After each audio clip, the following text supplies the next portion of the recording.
Hi అండి. ఈరోజు తోటకూర పప్పు వేసుకుందాం. దానికి ప్యాన్ పెట్టి ఆయిల్ పెట్టాలి. పెట్టి అందులో కొంచెం కుమిన్ సీడ్స్, మస్టర్డ్ సీడ్స్, కొంచెం ఉరుద్ద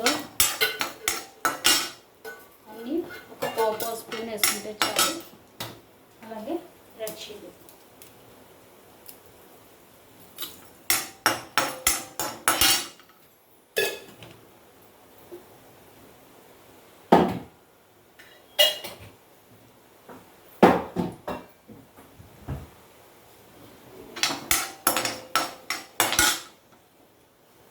అలాగే ఇంగువ,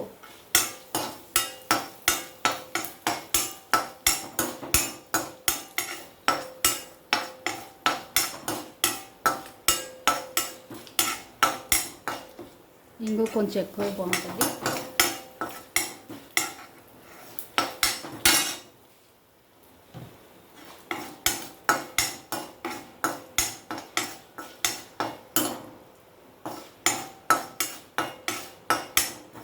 చూసారు కదా, పోపు వేగిపోయింది. ఇప్పుడు పోపు మనం వేరే కప్లోకి తీసేసుకోవాలి. ఇప్పుడు ఇందులో ఈ పప్పు ఉడికించుకుంటున్నది ఇందులో పోసేసుకుందాం. దీనికి నేను పెసరపప్పు వేసాను. ఇది బాగా మెత్తగా ఉడకనివ్వాలి. చూసారు కదా, ఇందులో వేసి బాగా మెత్తగా పప్పు ఉడికే వరకు ఉడికించుకోవాలి. పెసరపప్పు అండి ఇది. చూసారు కదా, ఇలా సగం ఉడికాక ఇందులో మనం తోటకూర వేసేసుకోవాలి. బాగా కడిగి పెట్టుకున్న తోటకూర.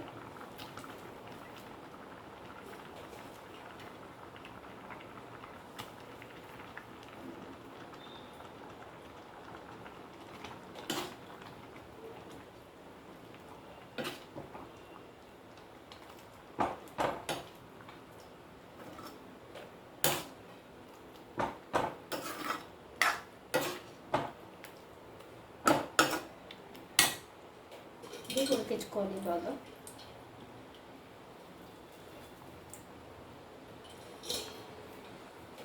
ఇది చపాతీలోకి, రైస్లోకి కూడా బాగుంటుంది.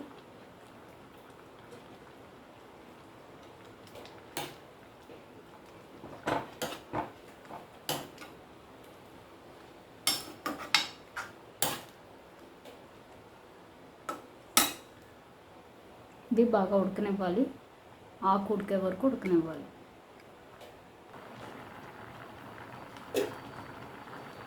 ఇప్పుడు ఇందులో ఒక గ్రీన్ చిల్లీ కట్ చేసేసుకోవాలి.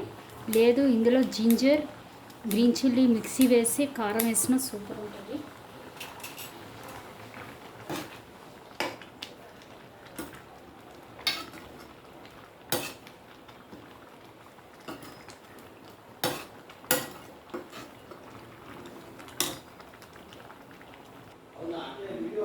చూసారు కదా, ఇలాగా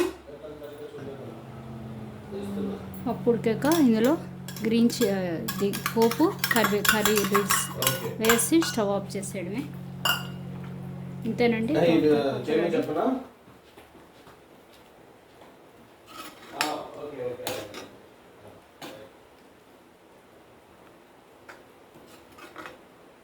చూసారు కదా, పప్పు రెడీ. Okay okay.